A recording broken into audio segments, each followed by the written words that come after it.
You are listening to Eastman's Flycast, an adventure fly fishing specific podcast covering travel, tactics, and next level insight. Now your host, Brian Barney. Yo, what's happening? So this is a brand new podcast centered around fly fishing. I'll be your host, Brian Barney. I'm partnered with Eastmans. We haven't decided or landed on the name yet, but it'll be something Eastman's Elevated Fly Fishing, Eastman's Elevated on the Fly, something of that nature. You guys may know me from the hunting side of things, so I've run the Eastman's Elevated podcast, been a bow hunter my whole life, and really the last 20 years I've really honed my craft at becoming better at it and consistently successful. And all that while, at the same time, I've been doing the same thing with a fly rod. So I moved to Montana 20 years ago, or let's go back even farther. Before that, grew up in a small town just south of Olympia, Washington, with the Puget Sound. And we did a lot of fishing as a kid. In fact, my dad ran a charter boat for probably 10 years of my childhood, 15 years of my childhood, something like that. We'd catch king salmon, silver salmon, and then we'd go bottom fishing, sea bass, halibut, lingcod. He was really passionate about it. He loved it, and so he would build in the winters, and then he'd fish in the summer, and ended up owning his own charter boat, and we'd run out of Westport, Washington there, and run trips out of there. He'd run 18, 20 guys out on the ocean.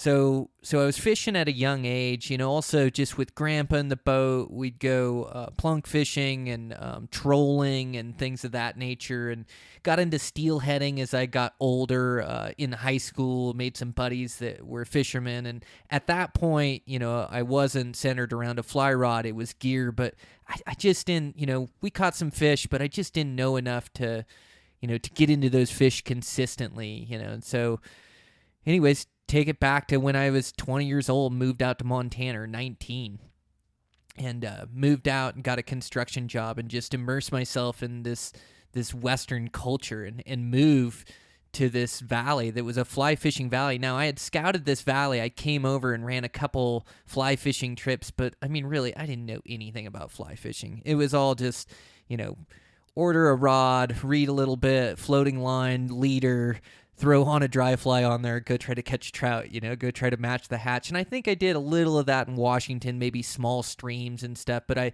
really enjoyed the small streams, even with lures and things of that nature. As a kid, I remember like 14, 13 to 15, before I could drive, I had buddies. We'd go down to the railroad tracks and then go down to this creek, like Percival Creek, and we'd go down there fishing all the time. So I'd fallen in love with fishing, moved to Montana, and I moved to Ennis, Montana, and just I wouldn't say the fly fishing capital of the world, but moved out west where the fly fishing is as good as it gets. We get the hatches, we have the food sources, the rivers. It's just a perfect setting to learn how to fly fish. But it takes years paying your dues and honing your craft, fishing with guys that are better than you, acquiring knowledge, getting your butt kicked, And I'm not going to say I'm the best fly fisherman out there. I'm definitely fishy, and I'm definitely fishy with a fly rod in my hands. And like I say, the last 20 years, I spend as many days as I can on the water. I absolutely love it. And so I had this idea to do this podcast, and Eastman's is on board with it. And so we're going to give this thing a go and see if we can pick up steam, and if it has, if it applies the same way as the hunting podcast does. So many of these fly fishing podcasts are region specific.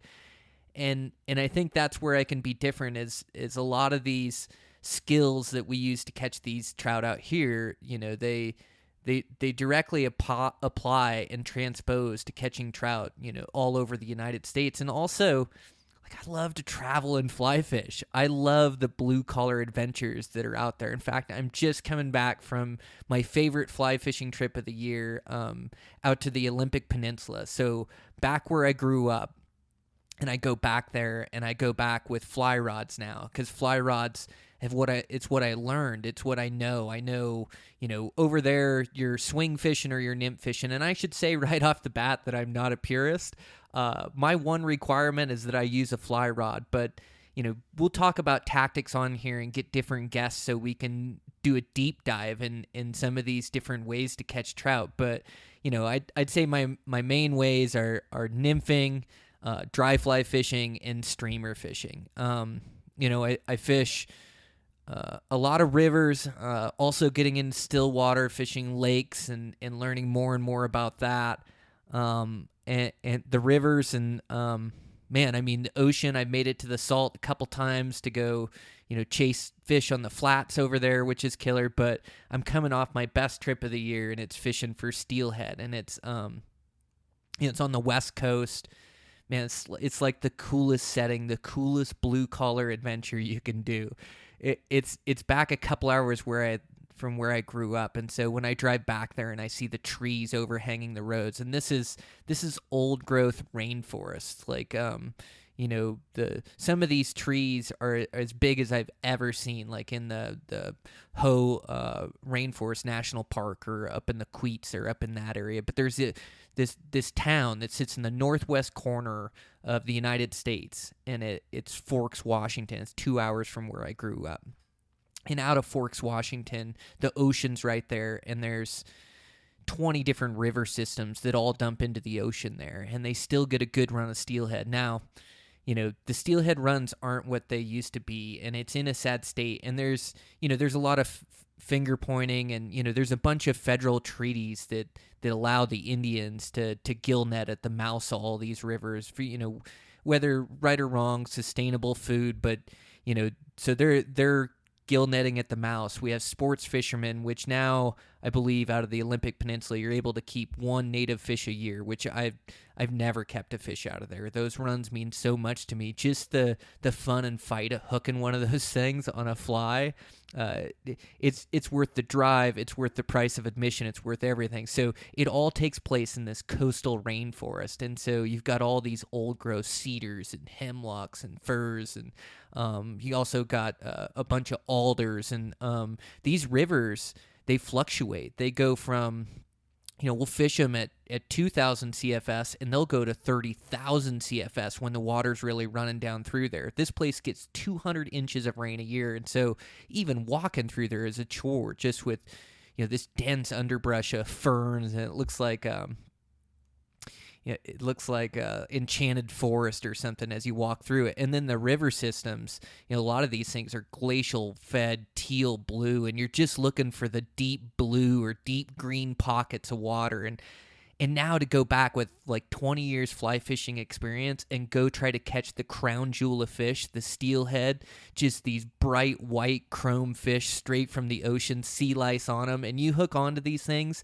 And this is what all the training's for. Every trout you've hooked and played is for this moment right here. You finally, they're the fish of 1,000 casts. You can go days and not hook one. And so, we'll swing fish big runs and big inside corners and things, and swing fish it with a weighted leader that we throw down there, and a different weight for different depths and different speed. But, basically about 15 feet a T14, and, then a short 2-foot leader to, a blue or black fly or a pink fly, something that just gets that predatory instinct. And then you throw it out, and then you let your line drag, and it drags that bug across that, and it sweeps across the inside of the corner. And then you take 2 steps down and you throw it again, and it sweeps every 2 feet. It just sweeps. It's a real efficient way to fish these runs. But the other fun way to fish it, now, there's some purists that just like to swing fish for steelhead, and it's a really fun grab for steelhead. But steelhead, they like to eat a dead drift fly, and they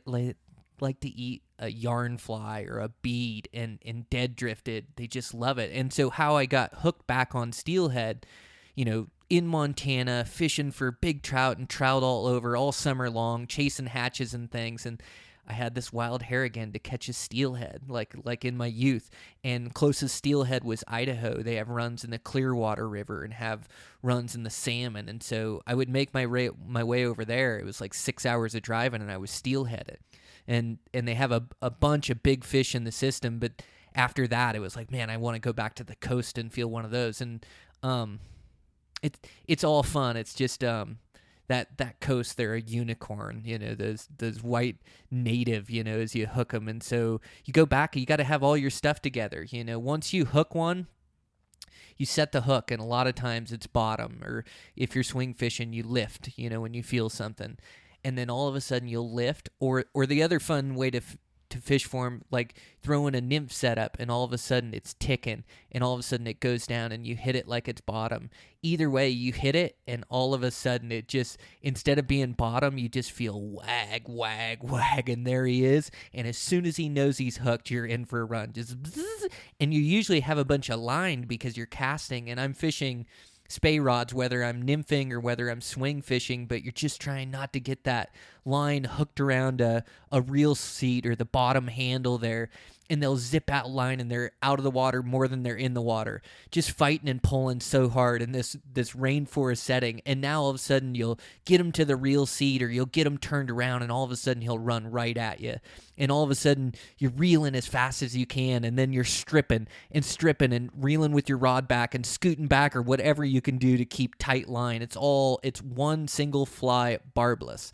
And so you got to keep the tension on them, and it'll run back. And a couple times of that, and they're just such a powerful fish, especially when you hook one of those big bucks. And he just, like, you can have a big 8 or 9 weight rod, and it feels like it's not even pulling on that thing. Like, he has control of what he's going to do, and you're in for a 20, 30-minute fight of trying to wear one of these things out, and you catch about a third to a half of your fish. Like, sometimes you do better. I think this last trip I went 7 for 11. But man, I mean, just the hardest fighting fish and the most excitement. And so you just go down, there's not as many of these fish as there used to. But I mean, what am I going to do? This is the day and age I live in, right? I live right now. I can either sit at my house and I can complain that the runs aren't that great and all these problems with them, or I can go out there and go try to catch and release one and touch a ghost that are really tough to catch in today's day and age, And so that's what I choose to do. I'm also putting my money towards licensing down there, bringing awareness towards it, and I also donate to some different steelhead alliances or organizations that I believe in, but a couple won. But, just put my money, to something that I love, and just go do it. Like, that's why you fight so hard to protect it or talk about it, is because it's so much fun to go do. And so yeah, I'm just coming off that, a week of fishing out there, and I'm fishing with my good buddy Eric Polson. He's a Big Sky angler. The guy is so fishy.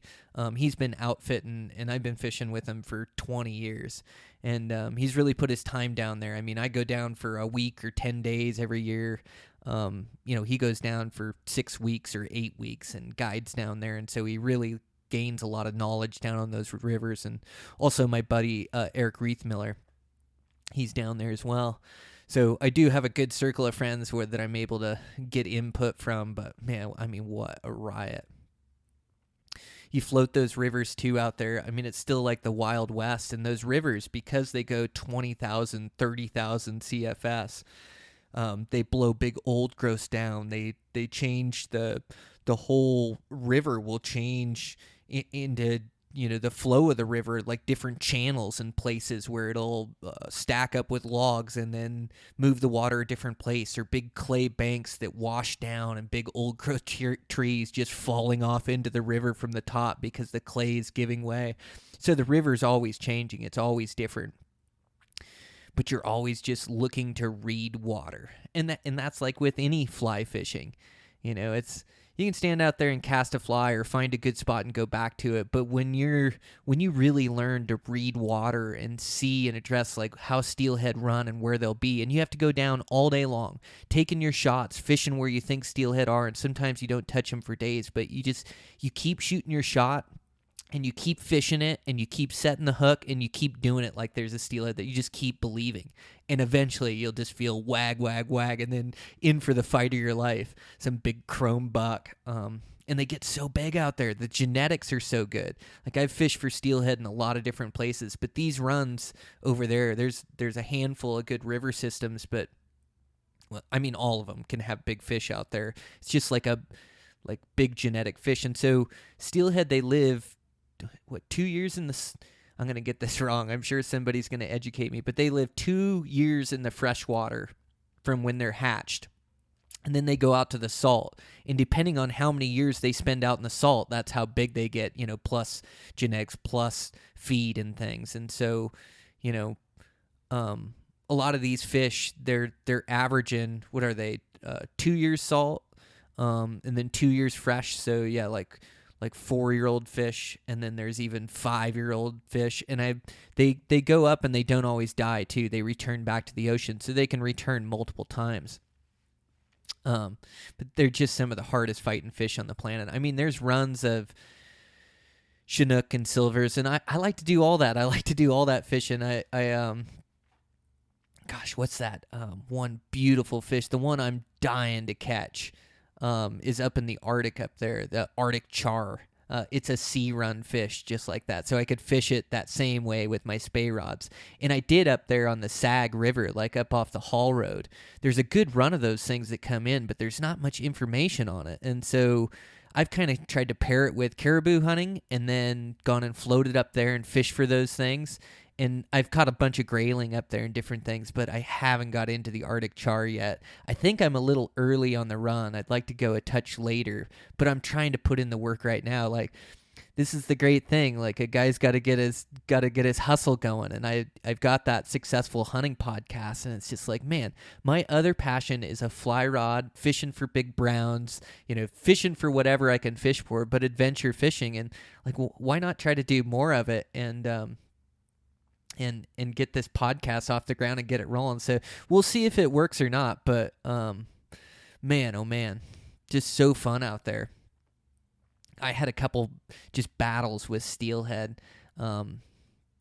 This one I hooked, so we're floating down, and you fish a lot of, you're looking for a pulse of fish, which they can come in. There's so much to it. So basically the rivers out there, you're watching flow charts, you're watching gauges, footage. Some rivers don't even have flow charts, so you're out there and then you count boards on the put-in, so there'll be little concrete boards or wooden boards up there, and you'll count the amount of boards from where the water is to where it starts to give you an estimate of flow. So all these rivers, they mud and clear at different times. Like, it can start raining and some of those rivers will be blown out, blowing mud.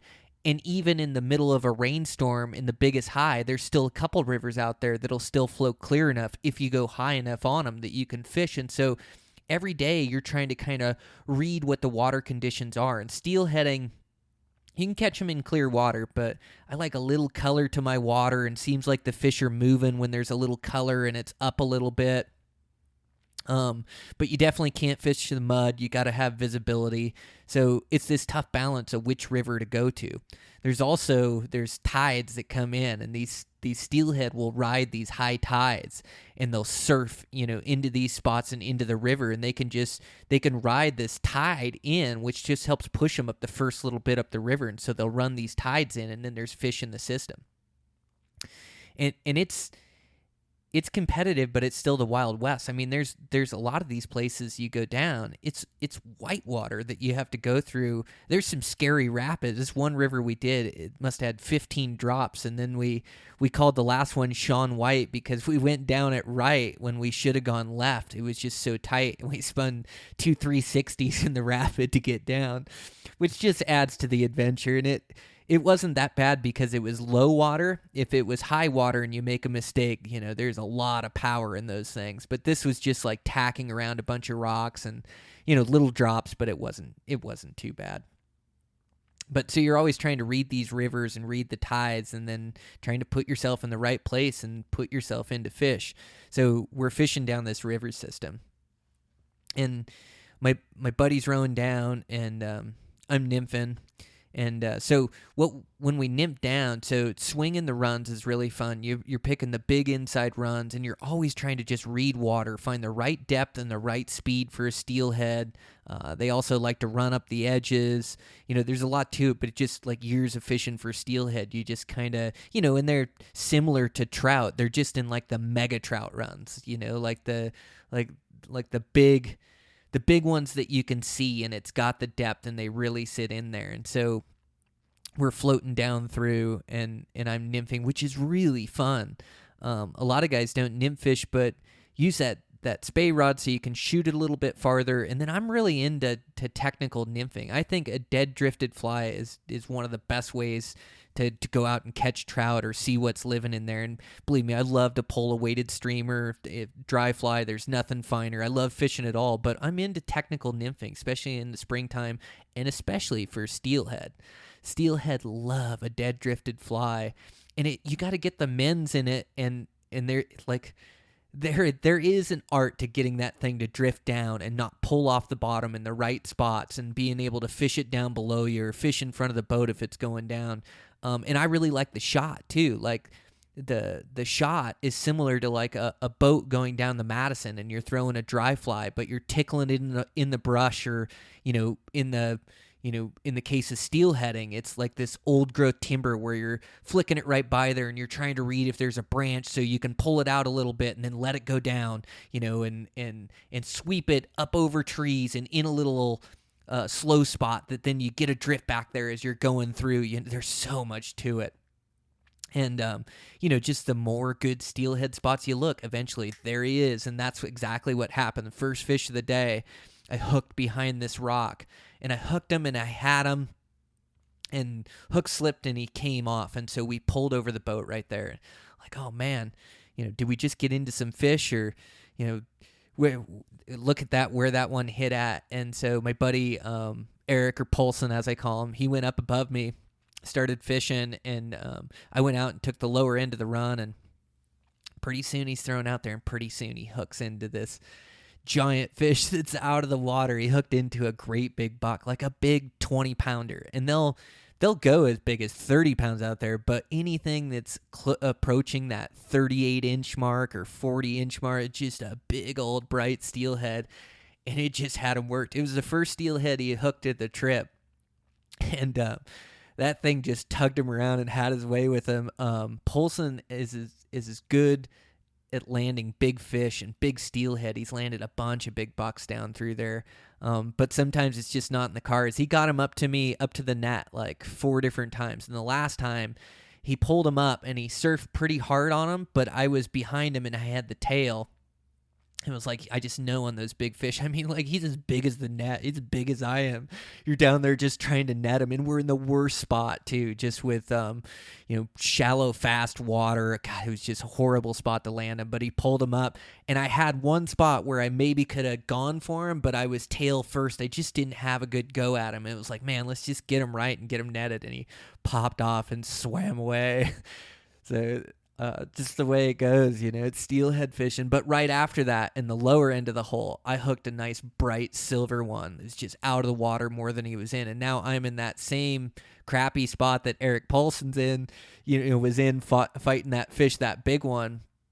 I've got a little bit smaller one on, like a 10-pounder or so, but just chrome bright. I mean, just blind you to even look at it, just white wag down there. And I start fighting it, but it's just this panic fight as I've got these rapids below me that I can't get down. And gosh, you get in the boat and try to play that thing down, it's probably coming off that way too. And so I just held tight on him. And at one point, he got hooked around this rock, and I'm out in the rapids up waist deep trying to get my rod over the rock, and finally got him in, made a net at him once, and we missed him, and then finally landed him or whatever. But it's just so fun, just such a great fight down there. And so, that's what I go down there for. I'll spend a week chasing those things. I'll go get skunked, just the chance to hook into one of those things and play them out. And also, it's the company too.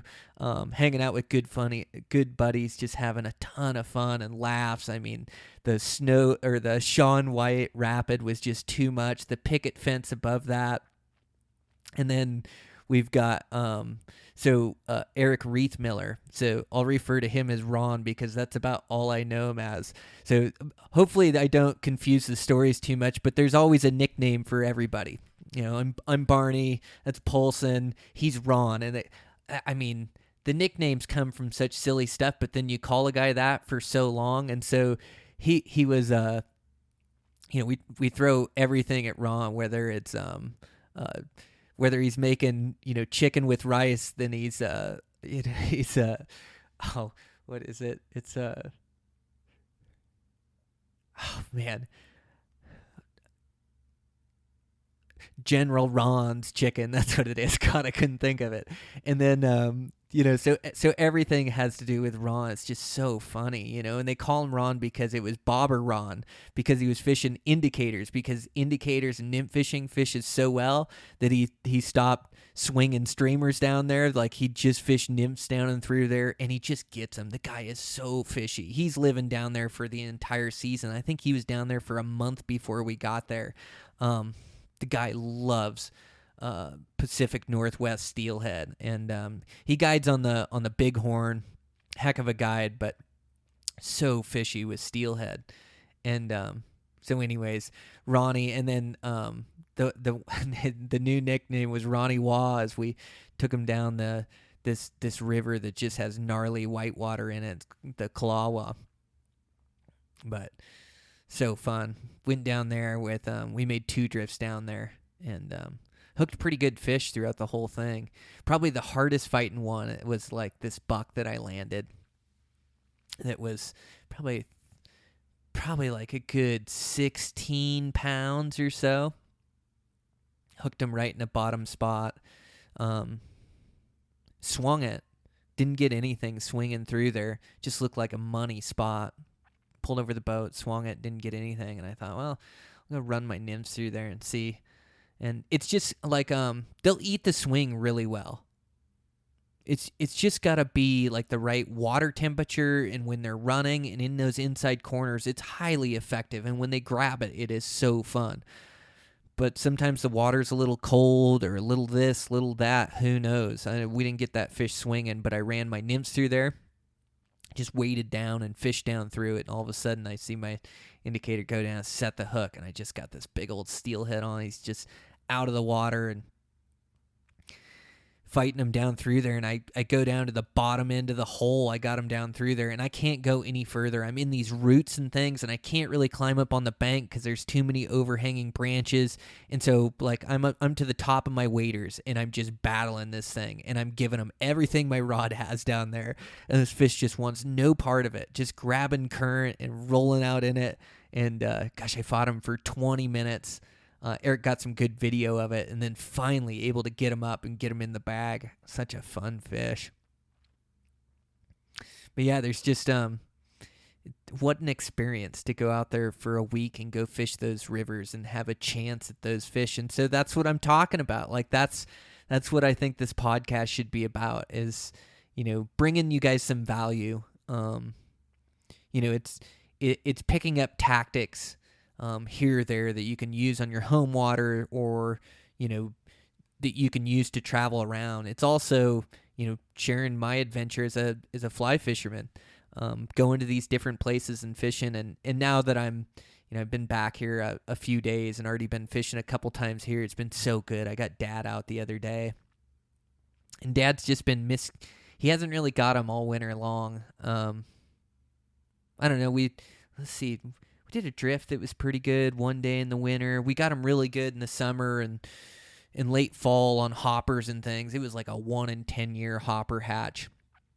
Madison was just crazy. But yeah, for some reason, my dad's got a couple spots that he likes to go, and he hasn't really got into them real good this winter.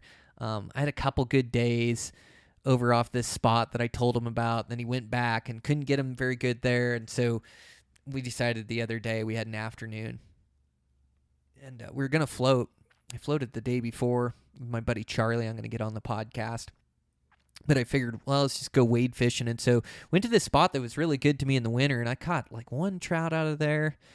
We were nymphing. Caught 1 out of there. Dad didn't get anything. Went down to the big hole, nothing. And some guys showed up and walked up. I was still down. Well, let's just walk down. I know this hole down here. I've done good at it before. So we walked down to this hole, and it's just the perfect speed, perfect depth. And I let him kind of work in front of me, and I held up and get down in there and just nothing. And so finally I worked down below him, down to the bottom end of that hole, give him the run he's fishing right there, and finally I start to find those fish, and we got him pretty good. I put Dad into him. Oh, he must have caught 10 out of there, so he was having a blast. We were just eating every nymph we threw at him. I love fishing big rubber legs. That always seems to get good fish. big leeches. I got this maroon one I tie with this Kaufman dubbing, and then kind of this maroon and black tail, and then just kind of beat it up so that Kaufman's dubbing has a bunch of different colors in it. Fish that thing, and then Dad always gets them on a little copper john and a little, just a bunch of little trouty fish nymph things, out there fishing for those things. But it was pretty fun. Yeah, we caught a bunch of them. Didn't get anything real big out of there, but real big is relative. I hooked the best fish was like I think it's probably 20 to 22 inch brown that came out of the water and came unhooked just like that. And I fished these, I've developed my hooks over the years too. I hate the small hooks. You just lose so many fish. Sometimes you have to fish them. And right now we're in the winter, and I did do good off this little midge pattern. I tie it in like a size 16. It's as big as I can make it. And I did catch a nice fish off of it. But that was the biggest fish. I lost it, but Dad had to land 10 fish, and a handful that were 18 to 20, just real good, healthy trout. So always fun to get Dad out to fish for those things. But yeah, it's that good time of year out west here too. So I get back and I can't help myself fishing these rivers out here. I just live next to so many great rivers to fish too. I live on the Madison. And so I fish that, from top to bottom. It's hard to leave my home waters, but I just love exploring and finding different water. And so I fished the Big Hole, Beaverhead, Yellowstone, fished the Missouri. Yep. Gosh, that's about it for right around me.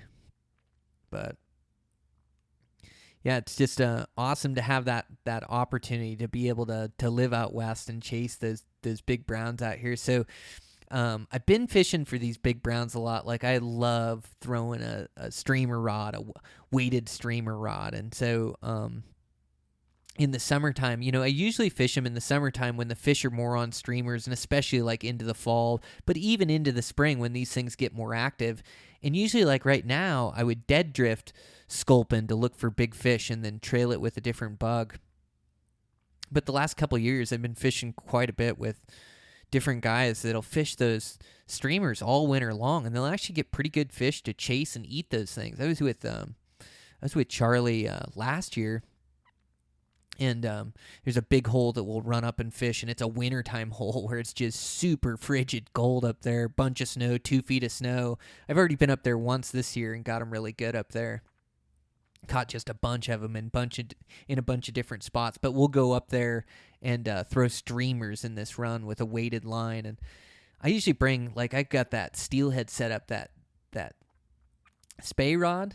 That spay and switch rod is so fun. You can just huck that thing a mile, and then, just like I was telling you, you just swing it through the runs. Like sometimes it's more effective than a dead drift presentation, just because you can swim it across all that water and then take a step down and swim it across all that water.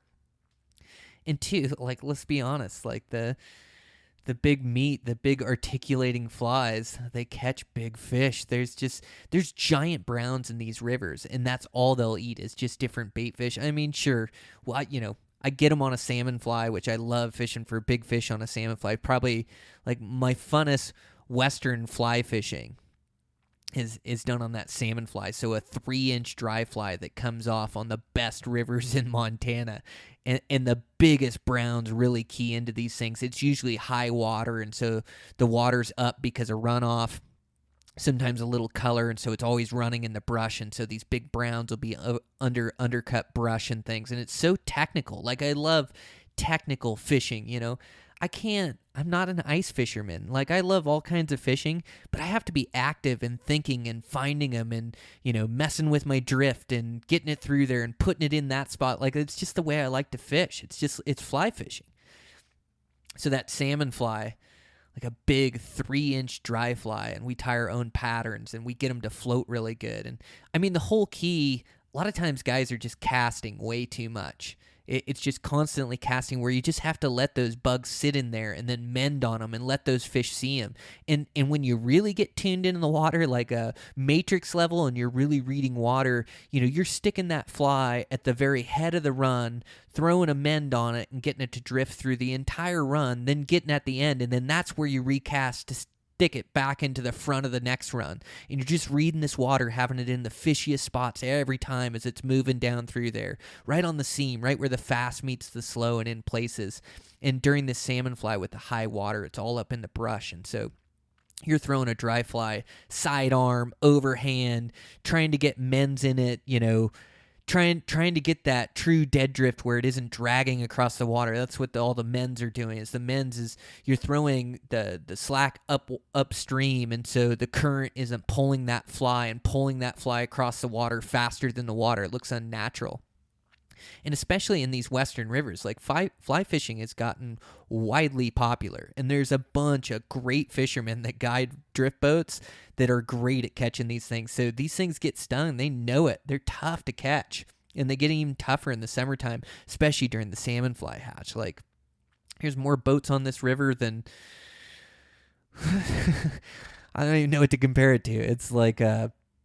It's a lot of boats to be on the river, but you just got to get your own experience out there. Like, that's how public land is. That's how anything that's really fun and really cool to do. There's a bunch of other guys that are gunning for that same experience. Whether you're shooting big muleys, whether you're calling big bulls, whether you're trying to catch a giant brown trout on a 3-inch dry fly, or trying to catch steelhead. There's a bunch of good guys that are trying to get it before you get it. And so, like, a lot of times you're fishing these hatches and the presentation and the run and reading water.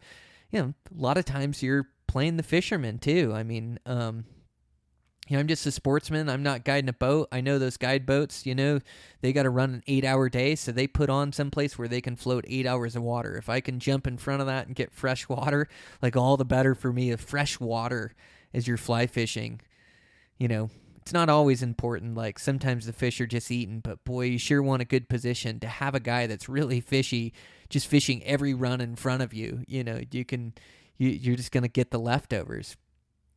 But that dry fly fishing, I love going all over and fishing that thing. So, we'll fish it down in Idaho on the Henry's Fork down there. That's where the hatch starts at, and then it shows up on the big hole. And the big hole is like tea-colored high water.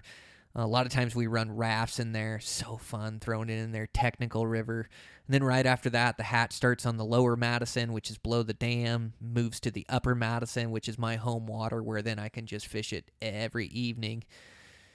And, that's another thing, too, is, guide days usually end at 5 o'clock. The local season is from, 5 till 9 or 5 till 10, the evening drip. It's just so good to fish those evenings like that. And the early mornings, for that matter. First boat on the water. Even if, like, I think the hatches, I think they get heated up and the fish eat around 10, 11 o'clock when those bugs really get flying. But the first bugs down through a run, they catch fish. So... first boat down or early boat down, getting that first presentation, that works as well. So there's just a bunch of different theories to it, which is fun to try to figure out. And you're always trying to get them or get into them, or if you have friends over, you're trying to get them into them. Or like my dad the other day, my dad has so much fun fly fishing for trout, and he's a good fisherman, so he loves sticking them in the front or sticking them on point to catch a bunch of them. But it comes to the upper Madison, and then moves to the Yellowstone. Just killer rivers to fish a dry fly. So fun. So yeah, I am fortunate. I live with this river right in my backyard and get to fish it nonstop. But there's a bunch of good hatches that come off. And for me, dry flies, like, I love fishing dry flies when it's happening. But I like to target bigger trout. I've caught enough trout to where, I really like to target the big ones. I mean, I like action too. I mean, to catch a bunch of, 15 to 20 inch trout is great. I love shopping for those bigger ones. Yeah. And those bigger ones, they eat during those hatches, those big hatches, salmon fly hatch, pretty good early squalla hatch I'll fish. It just depends. If I'm out and the fish are eating them, I'll tie on a midge. Like even right now in the wintertime, I've seen heads that are just popping in these small little waters that are just all trout feeding there, and you think they're all small, and you throw it in there, and there's a 20-inch rainbow that's in there sipping midge. So I'll fish those too. I mainly focus on the big hatches. I want to fish stone flies. I want to fish salmon flies. There's a golden stone that comes off. I'll fish that. And then I'll fish hoppers. I'll fish mayflies too and different things, if that hatch is going off or if I can see it going off. Or in the evening, throwing caddis can be fun, where you get in a good spot with a bunch of trout. But for the most part, I'm going to throw those great big dry flies. Or summertime, I like swimming a streamer. And I fish. This podcast has been all over the place. Just typical for a solo podcast, right? Typical. You guys don't even, it's the first episode. What am I even saying? I'm so used to doing these podcasts and doing them on the hunting side of things that it's gotten normal to do these solo podcasts. But I keep forgetting this is the first episode, Eastman's Elevated Fly Fishing, or whatever we're going to call it. We'll come up with a name. But yeah, I've really got into throwing spey rods too. And spey rods, like a single hand rod is really accurate. And like floating down in a boat, throwing streamers, it seems like that single hand rod with a weighted line, so you can just tuck it in every little pocket, every little fold, really attack the water, swim it by the rock, to where the spey rod's got a different little roll cast at it, and I can throw it farther with it. But it's just, I can't get that precision quick fishing with it. But where the spey rod really comes in handy is when you stop to fish these big runs and you've got different weighted leaders and you can switch out the different weighted ones, which you can switch out the different weighted ones on a single hand rod, I know. But a single hand rod, I like to have a sinking tip that is all one piece, so it doesn't have connection points. Where with the spey rod, a lot of times you have a lot of line out and you're casting a lot of line, so you're not pulling through that knot a lot of times, or you're not pulling that knot through your fingers when you're stripping or through your rod tips or whatever. But that's where that spey rod is just killer. You got a two-handed rod now that can cast across the river and swim that sculpin or swim that big streamer through that right stretch of water and then scoot down a step and work it. And work it just like a steelheader. But gosh, you get some big fish that just live in these holes in there that nobody's really touching with the streamer, that you can't really touch going out of a boat. You can get that fish down or get that fly down, but it's just swinging it across that run and setting up in a good spot. Gosh, that's just so highly effective for big fish.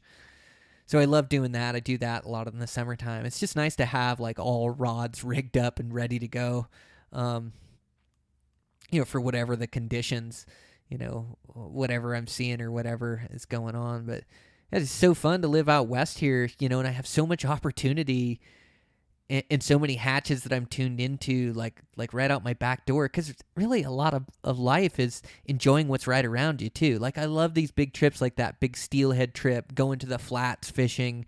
There's a bunch of trips that I want to do that you guys have probably done that that I'm going to do in the future, and I'm going to share. I want to go fish for reds down in the Gulf down there, and those look like a lot of fun. Man, there's different rivers in the south that I keep seeing on these different hunting trips that I want to stop and I want to fish. You see, the guys fishing at Pyramid Lake. I'd love to stop and fish Pyramid Lake. Yeah, I know they're ladders, and yeah, they're catching them off little tiny flies sitting underneath an indicator, and they're sitting there day after day. But they're big, huge, lathrop, cutthroat trout that go 20 pounds. Like, all right, I'll check that out. So, I want to go up, as much as I fish Montana, I haven't fished for bull trout. Like, there's so many cool spots to go up and float, cool white water to go explore, that Flathead River, and go up there and try to catch some of those big bull trout up there.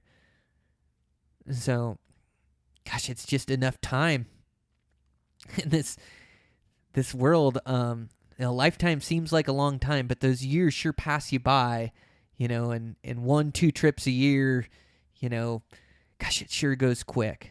And fishing's just one of those things that I can do, and get in a bunch of days. Like there's a lot of years I get in 100 days on the water because I can go after work. Like I've always thought about it. My work days are 8-10 hours and I go work hard, but I also play hard. And I live right in the Madison. I can take my boat with me. I can be on the water in the evening. So there's a lot of years that I get 100 days on the water. I'd say, lately with all the hunting I'm doing and things, I'm still getting 50 choice days on the water. But that was one of my New Year's resolutions, to fish more. There is nothing more fun than being on that river and having a fly rod in my hands. Like I say, I like to be active and thinking and engaged in things. And when I'm fly fishing and thinking about the run and thinking about the flies and whatever it is, it takes my sole focus, 100% of my focus into that, thinking about what I love to do. All my worries kind of just melt away. And I'm able to just enjoy the experience going down the river. Like it's part of nature and being on that moving water. It's an unreal way to travel through and see country. I absolutely love it. Like floating this Madison right out in front of my house. I just floated a couple days ago with my buddy Charlie. Some of the views that you have, just the Madison range back there, just this cranking range with just snow-covered peaks, and right now, I say it's spring. It's getting up to maybe like 40 degrees, like 30 to 50 per day. I think that day we went, it was like 36 or 38, but the sun was out and there was no wind. There's a lot of wind in my valley. You just learn to live with it. And if you never fly fish in the wind, then you never go fishing. So it's like you just learn to deal with it and fish through it. But I was just thinking how lucky I am floating down that river. Like the other day with Dad, the snowstorm came in, and it was just snowing sideways, and my dad was just playing fish, and he couldn't get out of that hole. It was so good for him.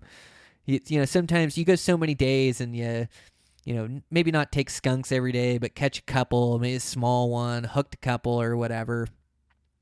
And so that was kind of his getting even day, which was good, where you get in a good hole with a bunch of fish and they're eating what you got on there, and yank on a couple of them. So that was pretty fun to see with Dad. He got a bunch of good fish. They fought hard. And that's what life's all about. I love being able to go fly fish. And as much as I love going by myself, the funnest is just to have buddies and to laugh along the way and to make jokes. And it's just the absolute best. And, I also have this passion. It's a little bit easier to share this. I won't say easier, but it's an easy way to get my kids on an adventure. Like I can just, hey, you guys want to go fishing with me today? And they're in for an adventure. Now, I try to cater it a little bit towards them, but Dad's still going to get a few casts in. I'm going to fish them out of the front. They're going to catch fish. They're going to get a full day of fly fishing. So it's been a real fun bonding experience being able to take those girls and share that with them too. Yeah, it's just awesome. It is an awesome sport. And there's nothing against the other ways to fish. I just got hooked with the fly rod. It's like a higher degree of difficulty, but it's a higher understanding of what's going on in the ecosystem, what's going on with the trout, paying attention to the hatches, fooling them, with my own ties, my own bugs that I've figured out, which, my eye isn't always like the fish's eye, but it's an awesome endeavor that we have. And I just want to spend as much time as I can doing it. Life's short. It's going to go by quick. And say I'm like everybody else where I got to work a 9 to 5, but after 5 is my time. I'm going to have my drift boat hooked up and hit the water and test it and see how it's fishing. So, all right. Well, that's the first episode. So, yeah, it's just that's what we're going to try to do for the podcast. Try to bring you guys good content, fun, exciting, motivating, to be on the water, to hone your craft, to get better at it, to tie into more fish, to share it with family and friends. Yeah, I think that's what we're going to try to accomplish. So we'll get this thing rolling. I'm not sure if we're going to do 2 a month, 3 a month, something like that, or if we're just going all in. So we'll see, but I'm going to get a few of these things recorded, get ready to release to you guys, and see if you guys like them and see if they connect with you. I know that hunting podcast sure connects with a bunch of guys, and so I just figure my other passion of fly rod and fishing these rivers and the adventure would connect with guys too. But we'll find out. So again, I'm your host, Brian Barney, Eastman's Elevated Fly Fishing. Until next week.